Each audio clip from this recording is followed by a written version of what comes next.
Welcome to the 5-Pack, where we talk about the 5 things that matter, 5 things that will matter, and a daily pack rip. Here is your host, Kyle Elfrink. Thank you very much, producer Heather Klein, and thank you very much for tuning in here at the Better Sports Network. Kyle Elfrink hanging out with you, and yes, you have arrived at the daily 5-Pack, where quite simply we tell you exactly what we do within that title. Yes, there's a pack to open. Today, it's not baseball. No, we got to switch it up occasionally. You know, you can only handle so many pack breaks of 88 Donruss. Eventually, you got to try something else. So in honor of the NBA play-in action, 2 games last night, 2 more tonight, we'll celebrate a little NBA. 1991 Upper Deck. High-end basketball here, baby. This is year number 1 of Upper Deck, creating basketball cards. And I noticed right as I was looking before the show, see here in the blue part, what's it say over here? Find the West.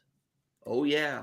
We have a chance at a Jerry West autograph coming up. Pack is, 30 years old? Over 30 years old? Maybe a Jerry West autograph has been just yearning to be released from this package. We'll see if we can do it today. That will be for the end of the show. Before that, we will take a look back at the 5 things that did matter from last night in Major League Baseball, and a look ahead to 5 things that will matter today and tonight in Major League Baseball. A lot of daytime action, and we'll get you some of that action and even some of the lineup news coming from the games coming up today. So that is all headed your way. We like to show highlights. We like to show pictures. We like to have fun. We like to kind of just see where the discussion goes. But if you ever, and I know this can occasionally happen, if you ever miss a night of baseball, a day of baseball, a few games of baseball, it can happen. I get it. Not everybody can do what I do, sit on my butt and watch baseball. But if you ever miss any, just know every day, Monday through Friday, right here, 12 o'clock Eastern, we'll tell you what you made a miss and what mattered. Not everything matters. We tell you what to care about as you go through the baseball season. Okay, without further ado, let's get to our 5 things that did matter from last night. I will tell you this. We've had already some big RBI games in Major League Baseball this season. Just the other night, we had Nelson Cruz with 6 RBIs in that win against Atlanta. But topping all of them, last night in Baltimore, Ryan Mountcastle kind of had a game of his career. 9 RBIs for the Orioles outfielder in a huge win against the Oakland A's, and he came up in a huge moment in the 8th inning against Oakland last night. High fly ball left field. Did he? Yes, he did!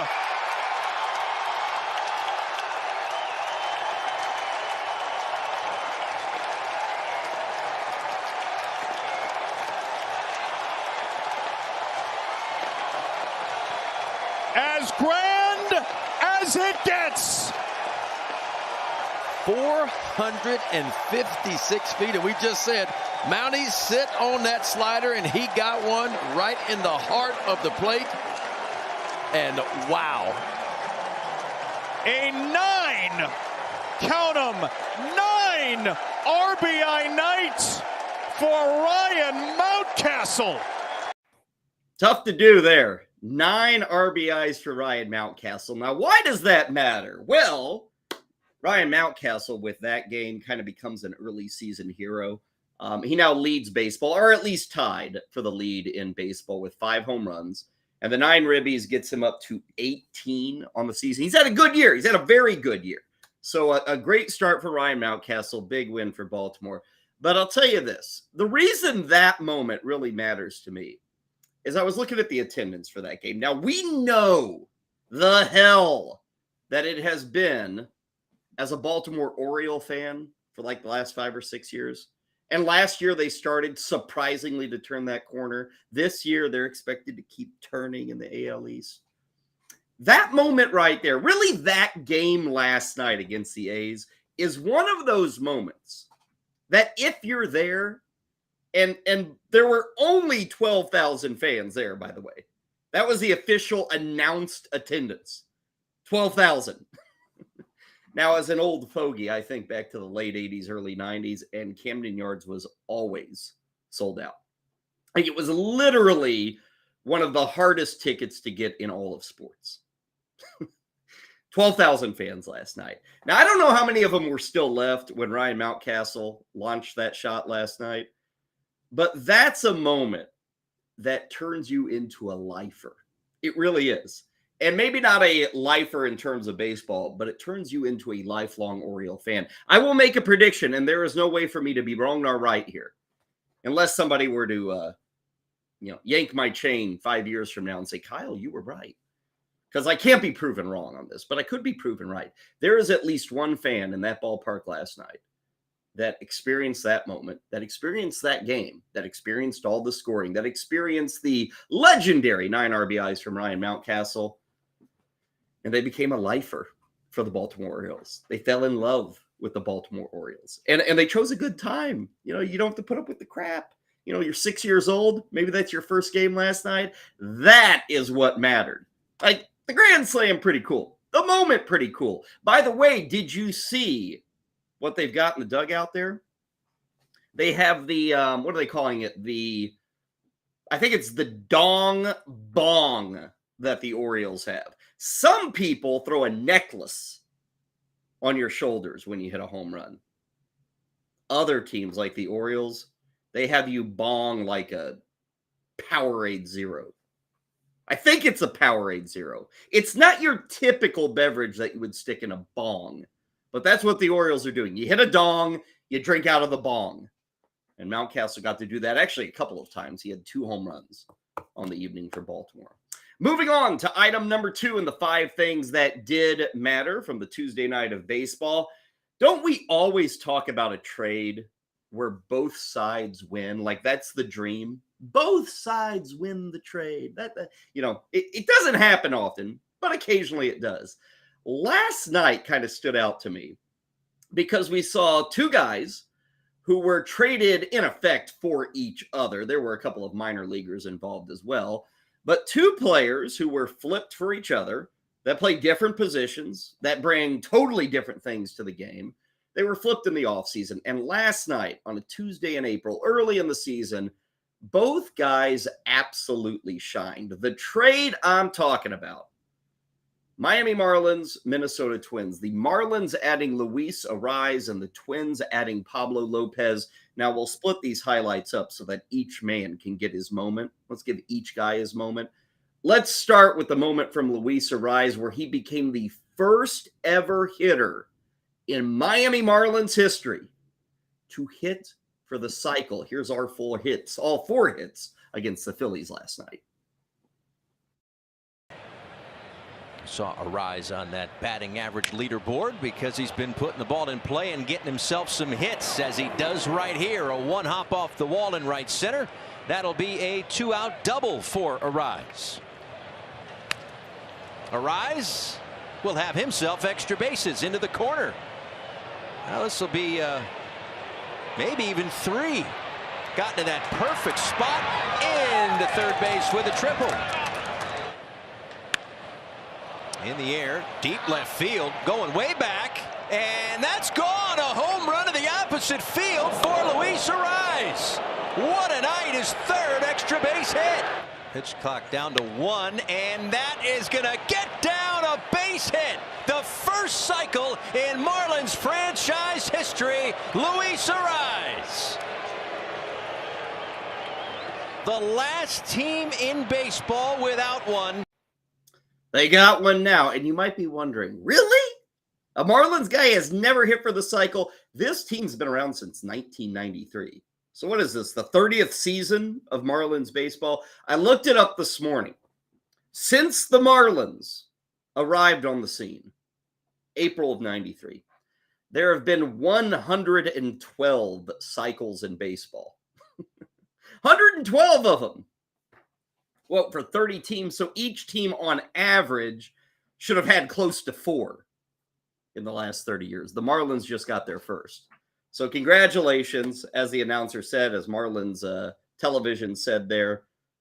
They are now the last team in baseball. Everybody else has a cycle. Remember we went all those years with the Padres. They could never get a no-hitter. They finally have a no-hitter. And now the Marlins finally have the cycle. Now, as for Arise, when he was traded, a lot of people questioned that trade. From the Marlins perspective, you're giving up pitching for a singles hitter? You know, that's what people were saying. Oh, you're giving up. They gave up Pablo Lopez, who we'll get to in just a bit. With Arise, though, they got a little more than a singles hitter. They got a guy who's an absolute unicorn in this game, who puts the ball in play. Let me just give you this number. This will speak to the unicornness of Luis Arise for his career. The dude has 143 walks to 134 strikeouts. 143 walks to 134 strikeouts. His average for his career is now 320. 320.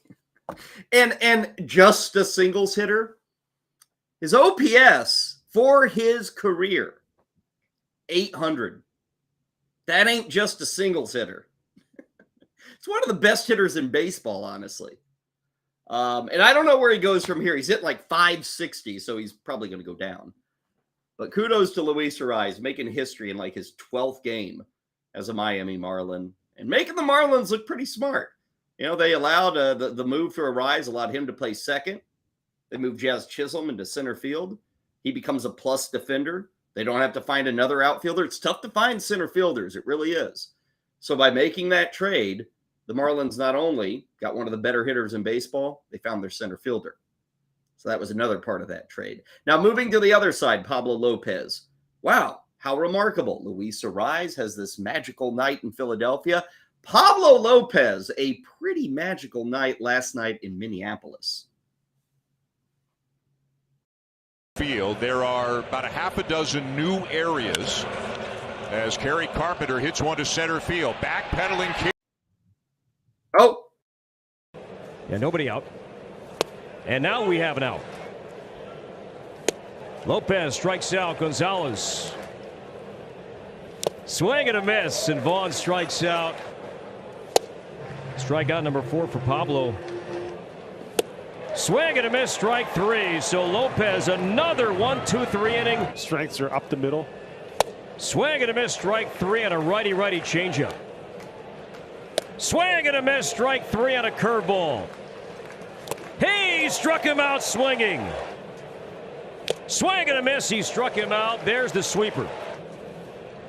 Swing and a miss, he struck him out. Lopez, a 10 strikeout Target Field debut. They don't get much better than that, do they? The sweeper, the changeup, the fastball, 10 strikeouts last night for Pablo Lopez. At one point, and it was a very important point, at one point, Pablo Lopez retired 23 straight White Sox hitters. I say it was a very important point that he started that. Check this out. And this is why baseball is so attractive after all these years. The first 4 batters for Chicago, first 4 batters of the game, you had a single, a throwing error by Pablo Lopez, a walk, and a 2-run double. Those were your first 4 hitters. It looked, for all intents and purposes, like the night was nearly over for Pablo Lopez. And then he reeled off 23 consecutive batters. He retired that many in a row, had the 10 strikeouts. It's a great night. First 3 starts have been wonderful for Pablo Lopez. You look at his numbers this year, 20 innings. He has allowed 3 runs, a better than 5-1 strikeout to walk ratio. They were talking about the pitches there. One thing with Lopez, and this is a change, and this is why last night kind of matters. He is not a 10 strikeout arm. That's not Pablo Lopez's MO. But this offseason, this spring training, if you will, the slider was added by Pablo Lopez. And the latest numbers after last night, that slider is now being thrown 23% of the time. Last year, he didn't throw it. Now it's a quarter of all the pitches he's throwing. That's why it matters last night. It's a guy with a new pitch. And yes, there will be adjustments by the opposition, by Lopez, all that. But you've got a guy who was good already Need I remind you, in the previous 3 years, Pablo Lopez had a 3.5 ERA. The whip was 1.16. Okay, K per inning. Like, he was good. Now you got a new pitch. He had a great game last night against the White Sox. An undermanned White Sox, granted, but still very good game. So that matters. Last night, both sides happy there. Twins happy, Marlins happy. The perfect trade. At least 2 weeks in.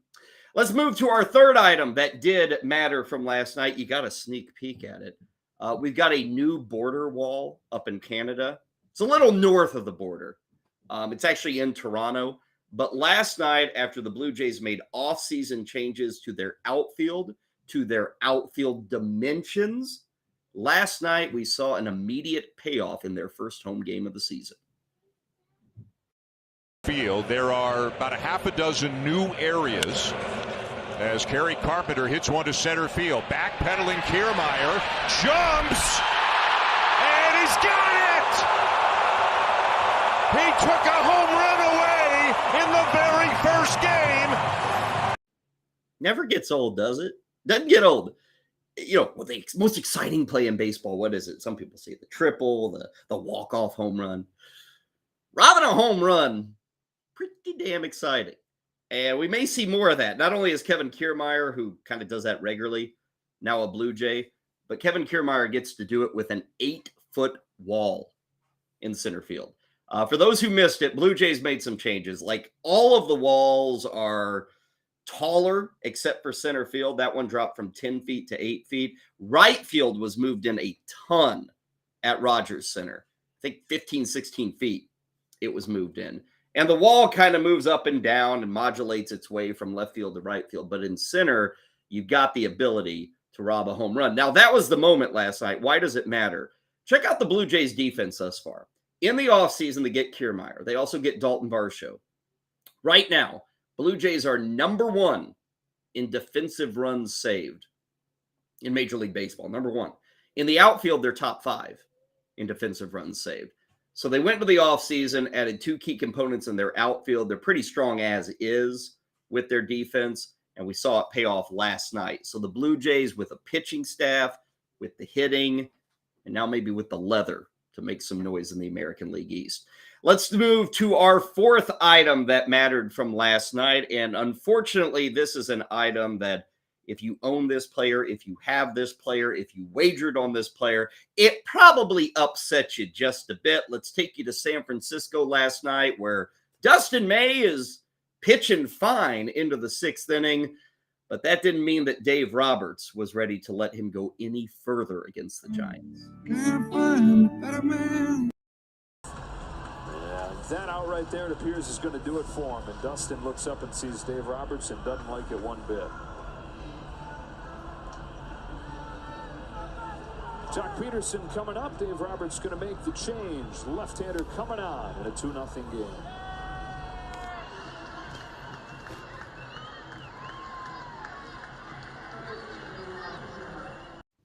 Did you ever think you'd get to see a highlight of a pitcher walking off the mound? We gave it to you here on the 5-pack. Why is it important? 77 pitches in a 2-0 game.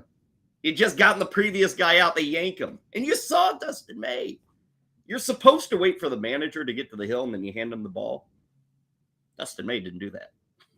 Dustin May was pretty upset. Fantasy owners pretty upset. Check this out. 77 pitches last night. In the game before that, 83. In the game before that, 84. Last year, 6 starts for Dustin May. He never hit 90. I looked at his career. He's had 28 starts now.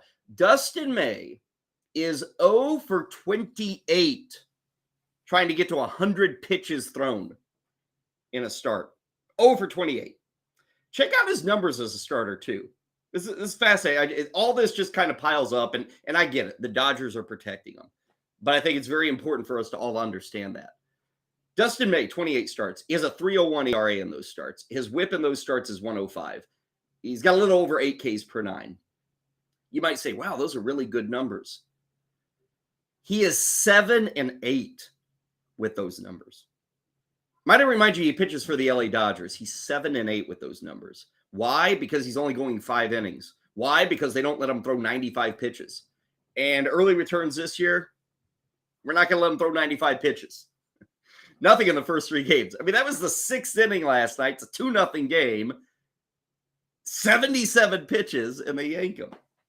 And hey, you're doing that with Kershaw. You lost Buehler with Tommy John surgery. You're going to do it with other young pitchers. The Dodgers always have young pitchers. But it's the reality. That's what we saw last night, the reality of what the Dodgers are going to do and how they're going to handle Dustin May. That matters. One other quick note on May. 12 strikeouts to 7 walks in 18 innings this year. That ain't good. Dustin May's got crazy awesome stuff. But that is a 1.7 K to walk ratio. Last year, he was 2.1 for his career. Well, in 2021, his great year, he was 5.8. So let me say that again. Strikeout to walk ratio, 5.8 in 2021. Comes back from Tommy John surgery. The number is 2.1 last year, and this year it's 1.7. So he's got to right that ship, even beyond getting to 90, 95, and 100 pitches. Got to get more strikeouts, less walk there from Dustin May. Finally, our 5th thing that mattered has nothing to do with a game from Tuesday. It has everything to do with an injury from Tuesday. I feel like we're getting repetitive here. It was O'Neal Cruz on Monday. It was Adam Duvall on Tuesday. Today, it's not as bad as those 2 injuries, but it's yet another example of why you can never trust Carlos Rodon. Yes, he's got another issue. Here's Aaron Boone talking about it. He just had some back stiffness, so he actually threw again today, so he's back in a good spot. He threw today, scheduled for a pen tomorrow, and then if that goes well, then back to live on Friday. So was he pushed back at all then, or it was just like a day or 2? Because I think he was scheduled for a live probably early this week, so it slowed it by a couple days. Yes Network there with the audio of Aaron Boone talking pregame before their victory against Cleveland. I get it. It's minor. Okay? Understand. I'm not going to make a mountain out of a molehill, but I am going to remind you this is Carlos Rodon. You see it below me? Rinse, wash, repeat. Rinse, wash, repeat. That's Carlos Rodon. We're already rehabbing from a forearm injury. I remember when that forearm injury happened in spring training, the Yankees said, we'll shut him down for a week. It's now been like 6 weeks. They're saying early April. I hope they're right. After all, we are in the first month of a 6-year, $162 million deal that the Yankees gave Carlos Rodon. I'd love to say that injuries are unpredictable, right? We're supposed to say, injury, you can't predict injuries. As I have said for years, you cannot predict them. Totally right. You can absolutely expect them. And with Carlos Rodon, expectations should always be injuries. So, hey, I hope it's nothing big. I hope Aaron Boone is right. God love you, Yankee fans. I hope you have Carlos Rodon come early May. I'm just going to put my money on the no, the N-O. You ain't going to have him come early May. Those are the 5 things that mattered from last night. When we come back, how about 5 things that will matter for tonight? We will give you those coming up in just a bit right here on the Better Sports Network. I'm a big fan of accountability. I bring that up because of the story that came out Athletic. Darren Ruff, now a Giant, former Met, San Francisco. We're talking about baseball, that is. And Darren Ruff talked about his time, 28 games with the Mets a year ago, in which he hit 152, no home runs, 7 RBIs, 197 slugging percentage during those 28 games, that he said his struggles with New York were magnified by both the media, which I'm a part of, and the fans. And I'm a fan as well. Or maybe it's just a case that you stink. And he was terrible with the New York Mets. And it doesn't help things that J.D. Davis has been a stud with the San Francisco Giants. It also doesn't help the problem that Met fans last MLB trade deadline were clamoring for a big-time impact bat to help that team not only finish off and win the National League East, which they didn't, but then have success in the playoffs, which they didn't as well, getting eliminated by the San Diego Padres in the wild card round. Here's the problem with Darren Ruff. It's not big, bad New York. It's not all about the media and the fans and how much of the under the spotlight, and I'm glad you enjoy your time back now with the San Francisco Giants. You were terrible in New York. It's okay to admit that. Your struggles were not magnified by the fans and the media. You were just bad. That's it. For more content like this, go to BetterSports.network app, BetterSports.com, and at Better Network on all your social media platforms.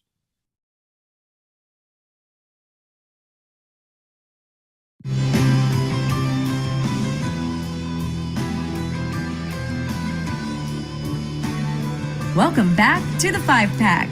Next up, the 5 things that will matter. Here's Kyle Elfrink.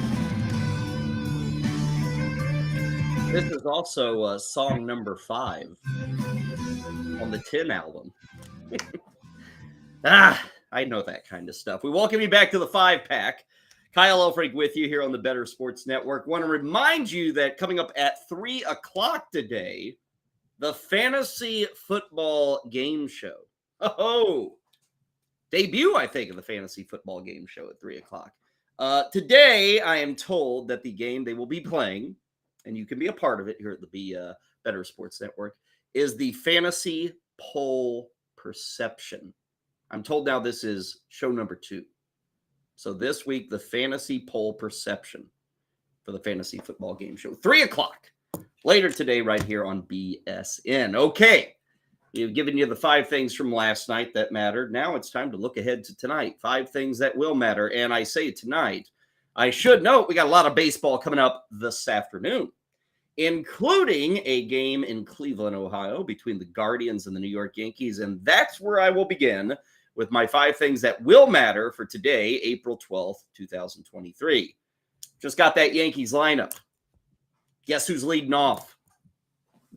Anthony Volpe. Haven't heard much about Anthony Volpe since opening day. I chuckled about this on opening. I listened to a lot of national writers, opinion makers, podcasts, all that stuff. Oh, Anthony Volpe. Oh, he's going to be a superstar, Yankee shortstop. Just wait. Oh, they're going to love him. Anthony Volpe, this is going to be his year. It's been crickets since. Why is that? It's been crickets because his career has started as a 4 for 31 hitter with no RBIs. Yesterday, set out, didn't play against Cleveland. A day to reconfigure, if you will, reassess. Today's back in the lineup, and today he's leading off. Why is that notable? Anthony Volpe has hit 9th in every single game this year. So the Yankees are trying to find something with Anthony Volpe. Now, is he playing badly?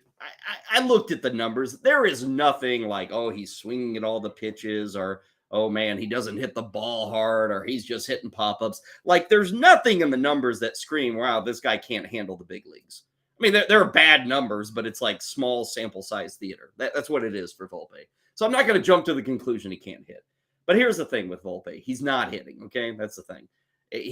This leadoff thing, he has shown nothing thus far to make him a leadoff hitter. He gets on base decently. He steals a base. Okay, I guess that's a leadoff hitter. But the results aren't there. So they'll try to shake it up. That's what they're doing today. He's going to lead off. The other thing with Volpe, and this is actually a plus for him, this allows him a little wiggle room. The other guys are doing nothing. Like Oswaldo Cabrera, who can play shortstop. They'd like to use him in the outfield. He ain't doing much of anything. Isaiah Kiner-Falefa has sucked this year. I think he's like 2 for 15. So that's not a threat. Now, there are guys in the minors who could cause a threat. Oswaldo Peraza would be one of them. But what I'm getting at is Volpe's going to be given a few more weeks. Defense has been fine. He does have some stolen bases. They're not going to bag him after 2 weeks. We'll see if this leadoff thing works. And we'll see if it sticks. You know, yesterday on this show, I talked about Bryson Stott, leadoff hitter for Philadelphia. And I said out loud, I said, man, you scored 15 runs on Monday. You did it with Bryson Stott as your leadoff hitter. Surely you'll go back to him as your leadoff hitter on Tuesday. Guess what? They didn't. And guess what? They lost. I'm not saying Bryson Stott should lead off. If you caught it yesterday, I'm totally against the idea. But it was wild to me that the Phillies, who have gotten off to a slow start, would throw Stott up there at number 1. They score 15 runs, and the very next night, he's not hitting leadoff. What? So we'll see with the Yankees. They're not struggling. They got 11 runs last night. Who's struggling is Anthony Volpe. And that's why they're trying to lead him off today to see if they can get this engine started. Let's move to item number 2 in what will matter for the day. We're not done picking on rookies out of the American League East. Gunnar Henderson is up next of the Baltimore Orioles. How about this? Anthony Volpe, 4 for 31. This guy, Gunnar Henderson, he's also 4 for 31. He does have 2 RBIs versus the 0 that Volpe has. But man, check out this number with Gunnar Henderson. More than half of his at-bats have ended in a strikeout. 31 at-bats, 16 strikeouts. Now, he's done pretty well getting on base with free passes. He hasn't been like going down on 3 pitches a whole lot. It's a slump, but you got to put the ball in play more. I mean, your K rate is just outrageous, 40% right now for Gunnar Henderson. If you look inside the numbers, and I said with Volpe, there was really nothing that jumped out. With Gunnar Henderson, one thing that jumps out is the dude has not hit a slider at all. And when he swings, he's not making contact. Like, his work against the slider this year has been negative, very negative, in fact, when you look at some of the FanGraph numbers. And in terms of that contact percentage, last year when he swung the bat, and admittedly, he's always had some swing or miss, and he'll take a strike. You know, strikeouts are going to be a part of the Gunnar Henderson experience. Now, where they're at now is a little too extreme, but they're always going to be there with Gunnar Henderson. The issue is last year when he still had strikeouts, not to this level, but they were there. When he swung the bat, he'd make contact 74% of the time. This year, when he's swinging the bat, it's 60% of the time. So he's just off. So we got to find a turnaround here. We'll see if it starts tonight. I think one thing with Henderson is, you know, we're a week and a half into the season. The guy is still, you know, very fresh at this major league thing. He's a rookie. I looked at, you know, they don't know if he's going to stick at third or if he'll be a shortstop. I was looking at defensively. And this is a problem we've got in baseball now where, you know, all these teams think, well, we'll just throw him in center field. This guy can be a catcher too. He can play third. He can play first. He can play second. Like, we're seeing a lot of that. And baseball swears by it. We're seeing it with all teams. In the case of Henderson, right now you've got 41 innings at third base. You have 19 innings at shortstop. You have 2 games where you've DH'd. To me, and I'm just looking as an outsider, somebody who's never played Major League Baseball, but like, make up your mind. What is he this year? Is he your third baseman? Is he your shortstop? Is he your DH? Like, it's cool that you can do all those things, but this is a guy slumping, and maybe part of that has to do with he doesn't know where he's going to be playing defense or even if he's going to be playing defense each and every afternoon. So Volpe, Henderson, let's get these guys going. Let's start today in our things that will matter. Item number 3. Not all young guys struggle. Luis Robert ain't struggling. Luis Robert ain't struggling. And God knows the White Sox need somebody who is hitting the hell out of the baseball. Luis Robert is doing that. Having a great run. Had a big home run last night in the 9th inning. It came off of Johan Duran, the closer of the Twins. Led off the 9th inning. It was a 3-2 lead for Minnesota. Robert took him yard, tied it up at 3-3. Just to tell you what kind of pitcher Duran is, the next 3 hitters all struck out against Johan Duran. Robert has been critical thus far to the White Sox. They got injuries everywhere. Tim Anderson was placed on the IL yesterday. They've got other injuries. Eloy Jimenez is hurt. They got things happening everywhere with the White Sox right now. But Luis Robert is hitting. Luis Robert, here's the slash line, 347, 347, and 714. Now, dirty little secret, his average is the same as his on-base percentage because Luis Robert doesn't have a walk this year. Seriously, no walks, which it's like Gunnar Henderson. That's Luis Robert. That's what he does. He doesn't sit there looking for ball 4. Even when he's up 3-0, he's swinging. So he's not going to get walks. Interestingly enough, he doesn't have a stolen base yet this season. That's something I think a lot of people want to see in the 15 to 20 range. He doesn't have one yet this year. One other thing with Robert, 5 homers, 11 ribbies, 9 runs. That is a producer. That is a fantasy stud. He has hit second in the lineup for each and every game. Key for Robert, keep him on the field. And I got to say, I mentioned the stolen bases. If not running and not sliding head first and taking the extra base, if that keeps you on the field, I will gladly take the lack of stolen bases just so I can keep Luis Robert in my fantasy lineup, just so the White Sox can have him. So right now, that kind of appears to be what's happening. Every time they keep him healthy, every single day they make it out of a 9-inning game and he's healthy is a win for the White Sox. And right now he's critical, going to be up against the Twins later today, kind of carrying that White Sox team. They haven't been really in the turnaround like a lot of people thought they would. Everybody blamed Tony La Russa last season. Right now, we're blaming injuries, I think, for the White Sox. Slow start for all those guys, but not Luis Robert. He'll look to continue it tonight against the Twinkies. Moving to our fourth thing that will matter tonight, we got another pitching debut tonight. The undefeated, yes, still undefeated, and 11-0 Tampa Bay Rays. They got to turn to a minor leaguer tonight. But don't feel bad for the Rays. They get to turn to this guy, Taj Bradley. This is our second big prospect debut of the season, at least on the hump. The other one was Grayson Rodriguez. Rodriguez has now made 2 starts for the Orioles. I think at best it's been okay, probably less than okay for Grayson Rodriguez. Now we get Taj Bradley. Now, first things first, this may be one and done. This is the Rays after all. He's filling in for Zach Eflin. The Rays say that Eflin is going to have a minimum stay on the IL, which is maybe 2 starts. Maybe Bradley gets both of them. I don't think he would have been the choice except for the fact that he was due to pitch today at AAA Durham. So Taj Bradley is going to get called up. Generally considered a top 50 pitching prospect. I should say top 50 overall prospect. Probably a top 25 pitching prospect by pretty well everybody. As you can see, he's a right-hander. 22 years old. Here's the thing. And this kind of speaks to today. He's going to be up against Boston, facing off against Chris Sale. I know a lot of people, if you were able to do this, you have daily waiver wires, or maybe you're thinking about this from a DFS perspective. Okay, I'm going to get this guy. He's cheap, or I can snag him. He's a prospect, all these things. He's had 2 starts this year at AAA. In those 2 starts, he has thrown 55 pitches and 51 pitches, i.e., he ain't going past 75 pitches today. It ain't happening. We were talking about Dustin May in the previous segment. Same treatment here. It's going to be tough. And this kind of goes to you DFS players out there. It's going to be tough for Taj Bradley to qualify for the win tonight, even if he's pitching well. Even if he's got a strikeout per inning, the Rays ain't going to let him go to 85, 90 pitches. And I'll let him go deep into the game. That's not Taj Bradley tonight. So understand that if you say, oh my God, he's so cheap, I'll throw him into my DFS lineup. I don't really see it. The other thing is, according to many, many scouting reports, he's had a little bit of struggles against left-handers with his fastball. They've kind of feasted on it.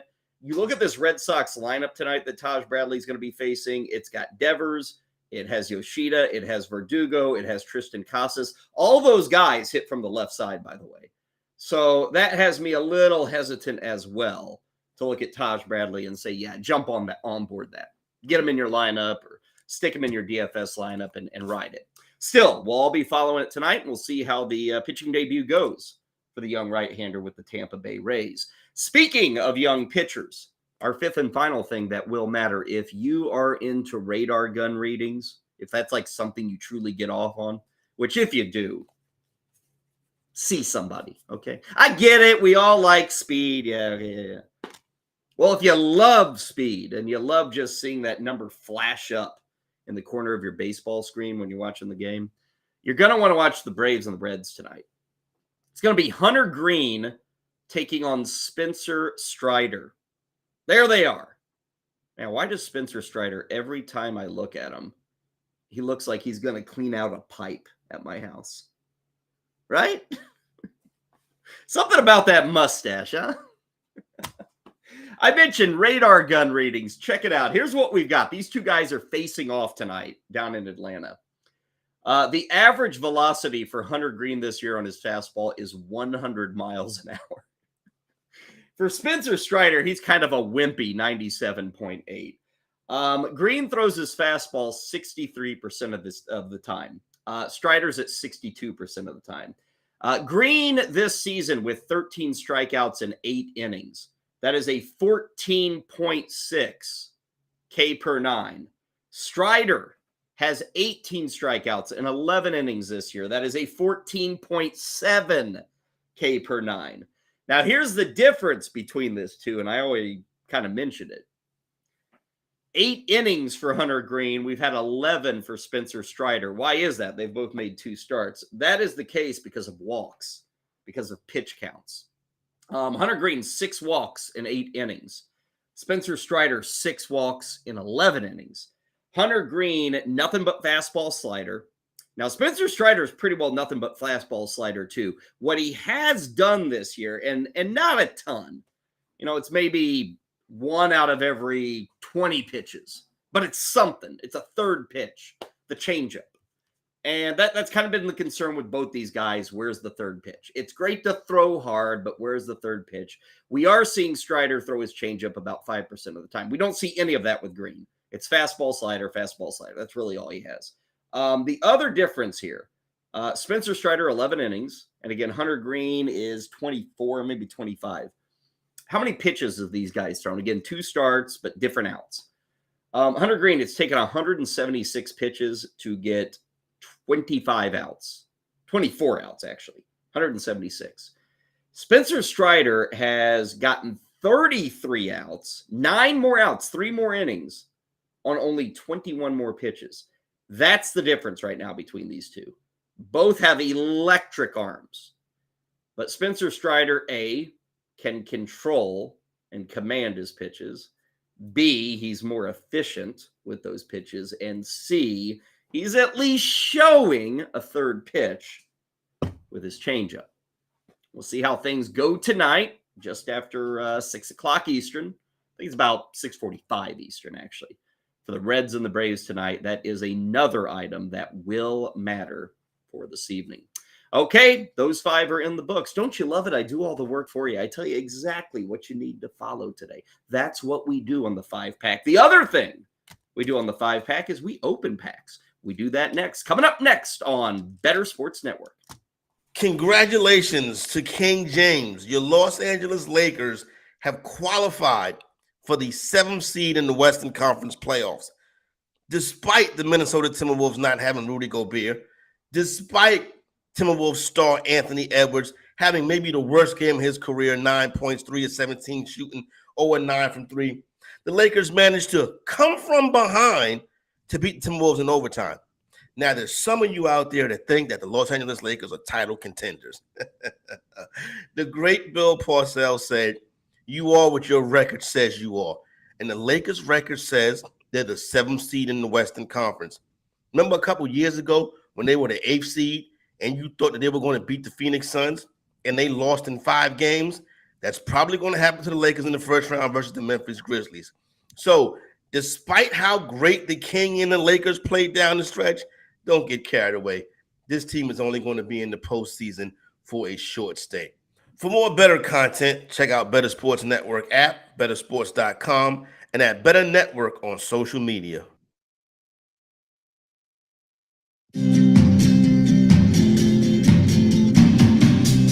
Welcome back to the 5-pack. Next up, the 5 things that will matter. Here's Kyle Elfrink. Well, we already gave you those. Up next, we're going to be opening a pack, and Corey was just talking some hoops there. We might as well do some more hoops today. We're going to get to that in our pack rip in just a moment.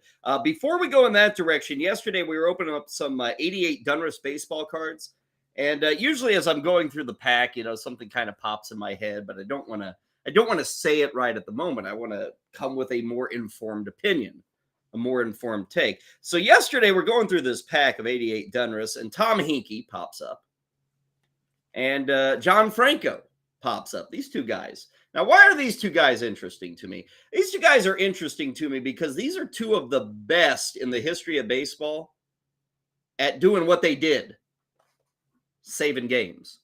Tom Hinkie, not a lot of people realize this, is I think 26th in all-time saves. Now that's not going to get you anything. What do they say? That and $5 will get you a hamburger or something like that. So Tom Hinkie, just wanted to point out, really good. Even though he looks like a guy who you're going to be visiting with today to make sure you get your taxes done in time. But this guy is who I really want to talk about, John Franco. Because you know where John Franco ranks in all-time saves in Major League Baseball history? Number 5. 5th! Now, if you're the number 5 ranked player in a, I would say, important category in the history of baseball, don't you deserve at least a little bit of Hall of Fame consideration? A little? I'm not saying you got to make it, but don't you deserve it? This guy doesn't get any. Nobody cares about John Franco. I pulled it up.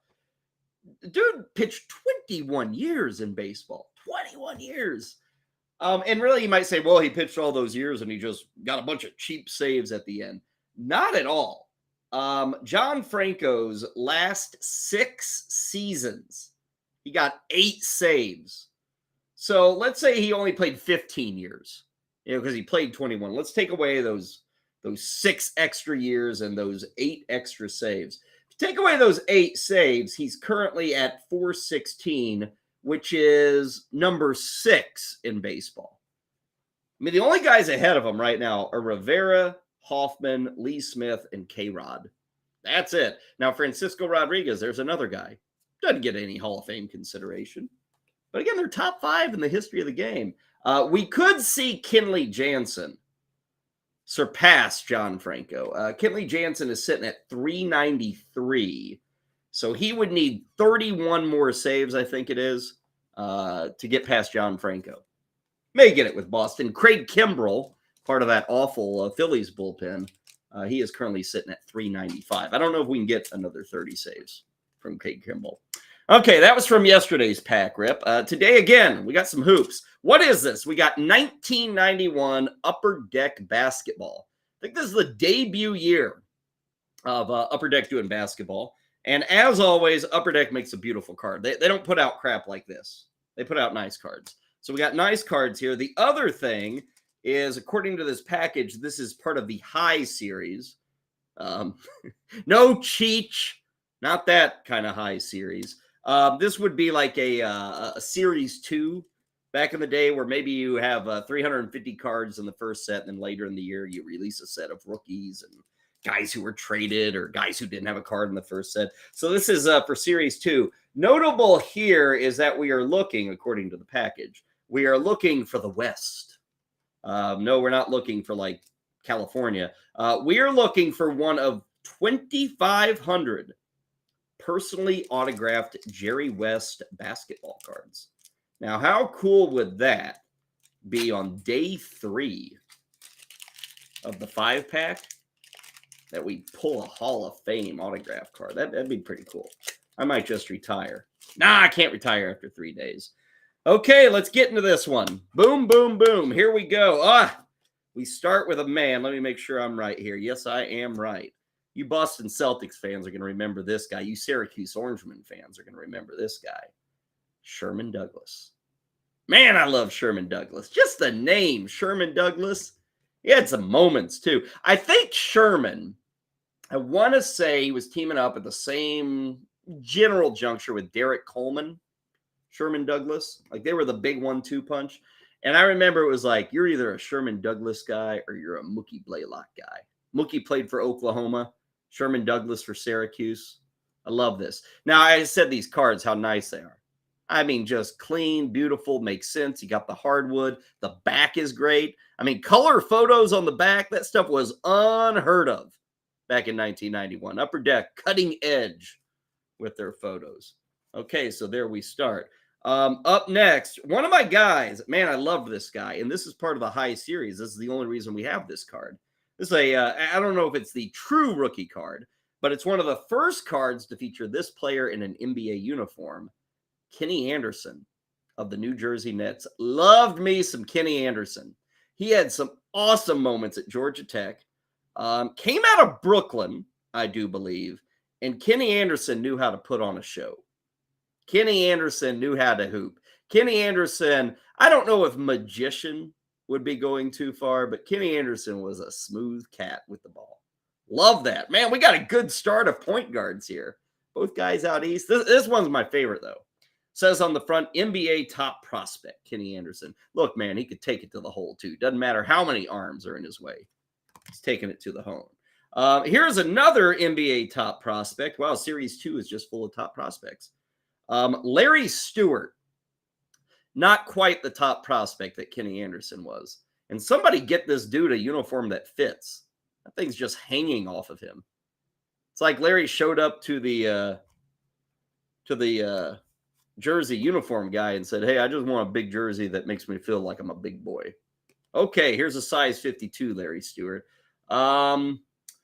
Larry Stewart emerged as one of the Eastern Conference's best new players, left Coppin State and joined the, at the time, Washington Bullets. Yes, kids, we used to name teams after ammunition. Don't know if that's going to fly anymore. Why not get another New Jersey net? Back in the day, they were New Jersey too. Raphael Addison. Raphael Addison. If you know anything about Raphael Addison, you will know more than I do. He did play in Italy, it looks like. Also played with the Suns for a bit. He is from Syracuse too. My goodness, we've got an East Coast bias here. We got a Syracuse guy playing for Boston. We got a Syracuse guy playing for Jersey. We got a Brooklyn guy playing for Jersey. We have a guy from D.C. who went to Coppin State. I don't know where he was born. East Coast biases coming in hot today on the 5-pack. Let's keep it going. Here's another guy. Are we going to get the entire Nets team? I think we are. Tate George is up next. Tate might have been, what, second year? Yeah, second year. He was with UConn. Man, we can't get away from these East Coast guys. Tate George, I feel like, had a big moment in the NCAA tournament. May have to look that up. And here's something Tate George has on. Check this out. I think we've mentioned these before. See those shoes? See those cool suckers? Those are some Reebok pumps. Wasn't just D. Brown who Tate George wore some pumps. For those who don't know, that little orange thing on the tongue, you would pump that to tighten up the shoe. Some people use their shoelace. Other people use the pump. Okay, I think we finally have broken away slightly. Here's a guy from Vanderbilt. He did play on the East Coast, but it's the Southern East Coast. Doesn't really count. Jeff Turner. Jeff Turner. This is the era of big, tall, white guys in the NBA. Guys who just like collected a paycheck. That's what they did. Jeff Turner was 6'9", not too big.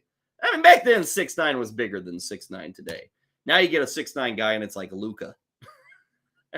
You think to yourself, you think Jeff Turner could hold his own against Luka? Continuing, I believe this is a player from Iowa State. Figured he was Big 8. Jeff Grayer had a very good college career and then joined the Bucks. Still don't get tired of that Bucks emblem, that old emblem. Like that. Jeff Grayer never amounted to much of anything with the Bucks. Oh, here's a guy. Every time this guy dunked a basketball, he always appeared to be doing a Statue of Liberty type of dunk. And what I mean by that is he always had one arm way up when he threw it down. And lo and behold, the card image from his 91 Upper Deck is indeed that. Otis Thorpe. Let me hold that so you can see it. Otis Thorpe throwing down the Statue of Liberty dunk.